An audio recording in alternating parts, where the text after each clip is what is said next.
Philips 5400 or the Philips 5500. What are the differences? Is the 5500 truly better or is it just marketing? After an extensive side-by-side testing, here is what I found and let me tell you everything. Hello everyone, I'm Colin from Cafe Lista, the channel that teaches you everything about coffee and espresso at home. Today we're going to explore a question many of you have asked. What's the difference between the older Philips, the 5400 and the 5500? Is the price difference really justified? As always on Cafe Lista, we are a small channel and this is just my completely unbiased and independent opinion. And by the way, all the prices and other information can be found in the description, in the link, you can go have a look. Let's look at what really sets these two models apart through three decisive rounds. Let's start with the design and the interface. At first glance, these two machines are virtually identical. We have the same dimension, give it or take, same weight, same 1.8 liter front-loading water reservoir, the same 275 gram bean hopper with the aroma seal, but there is a difference that has a huge impact. I'll tell you why. Looking more closely, the aesthetic differences are very subtle. The drip tray has a slightly different design. The cup warmer has also slight styling variation. The LatteGo logo on the carafe has been redesigned a little bit on the 5500, but the materials remain identical. And finally, the coffee spout is also slightly different on the new version. So here it's pretty much the same.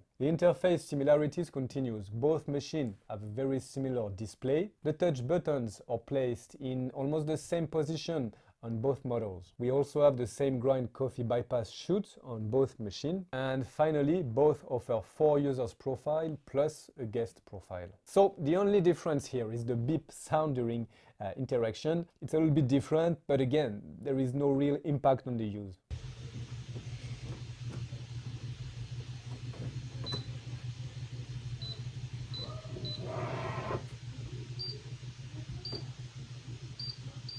So, as you can see here, verdict for this first round, it is almost perfect draw.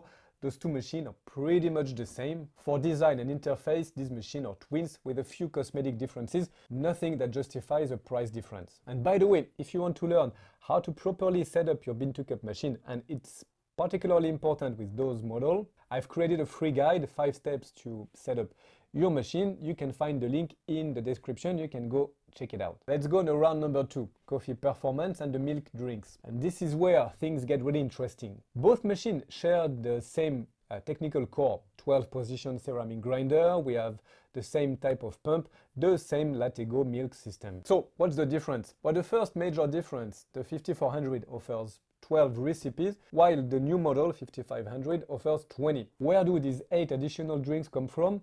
Well, they're mainly from the iced beverages. The 5500 introduces a whole range of iced coffee, iced latte, iced cappuccino, iced cafe, crema, and so on. How does it work exactly? It's not really a true cold extraction, it's the same on the other brand. The system isn't really revolutionary. It asks you to put ice in your cup and then it will pour a lukewarm espresso on top. The result is decent.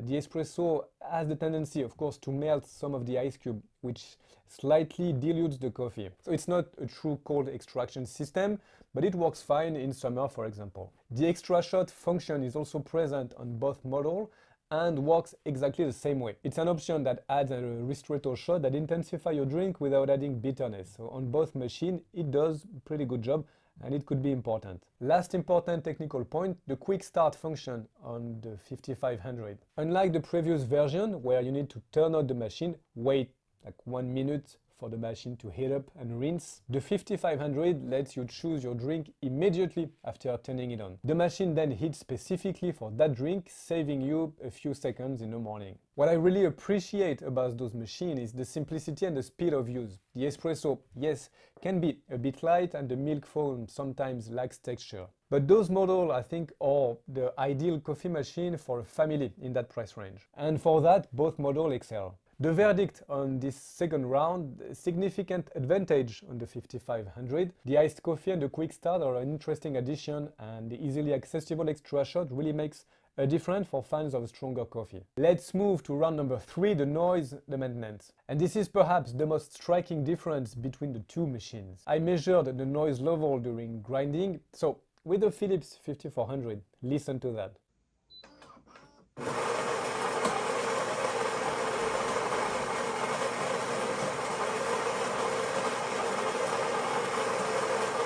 We have a peak between 70-72 decibels. It is one of the noisiest machines I have tested. It's shrill, it's high-pitched, and frankly not pleasant. Now the Philips 5500, listen.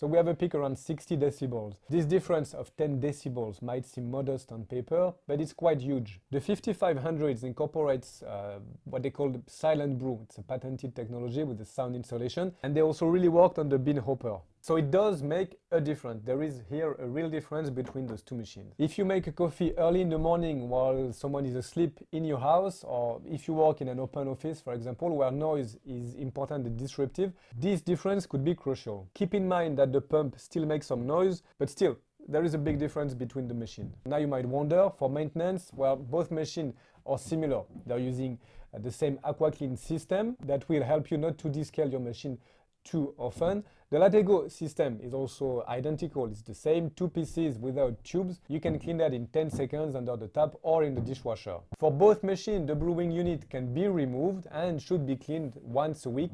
Then that needs to be greased every 2 or 3 months. It's not very difficult, but shouldn't be forgotten. Verdict of this third round. So we have here a major advantage on the 5500. The noise reduction is probably the most convincing argument for investing in this new model. I have a quick question for you. Which one would you choose? So, who should buy what? Well, I think the 5500 could still be interesting, especially now if you're like a bargain hunter.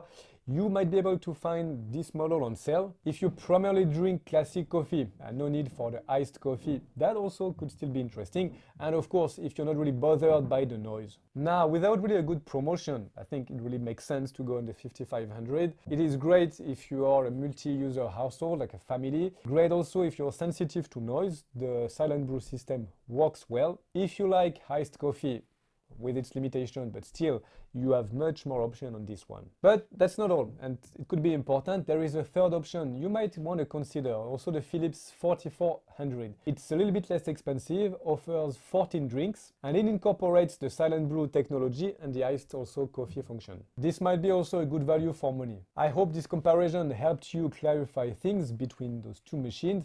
If you enjoyed this video, don't hesitate to leave a thumbs up and subscribe so you don't miss anything. And by the way, I've prepared a complete guide on the optimal setting on the 5500.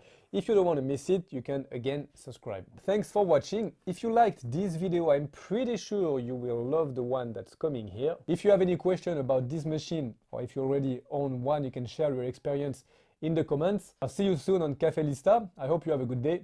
Ciao.